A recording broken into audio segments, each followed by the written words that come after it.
ကရန်မြေဆိုတာဘာလဲ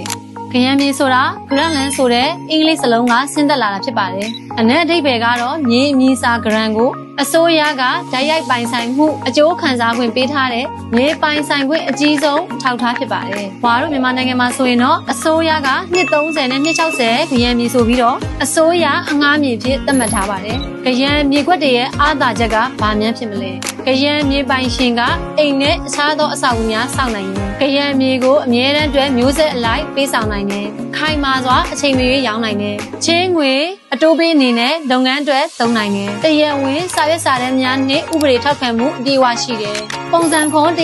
106တို့လိုမြေတွေကအချိန်အကန့်အသတ်နဲ့စာချုပ်သက်တမ်းရှိပေမဲ့ကရန်မြေဟာ lifetime permanent ownership ဖြစ်ပါတယ်။ကဲဒီလောက်ဆိုရင်တော့ကရန်မြေမျိုးစားရဲ့သဘောတရားလေးကိုသိလောက်ပြီလို့ထင်ပါတယ်။လူကြီးမင်းကအနားယူနေထိုင်မှုဆိုရင်တော့ဝါနဲ့ဝါရဲ့ investor တွေဝယ်စုထားတယ်။နေထိုင်ခြင်းလို့ဖြစ်ဖြစ်ယင်းနှိမ့်မြုပ်နှံခြင်းလို့ဖြစ်ဖြစ်နေပြီးတော့အနီးတစ်ဝိုက်ကမြေမျိုးစားစုံတွေရှိတာမို့လို့လူကြီးမင်းတို့ဤလိုအပ်ချက်အရာအကြံပေးကြပါတယ်။သိချင်တာရှိရင် comment မှာမေးခဲ့ပါရှင်။ကျေးဇူးအများကြီးတင်ပါတယ်။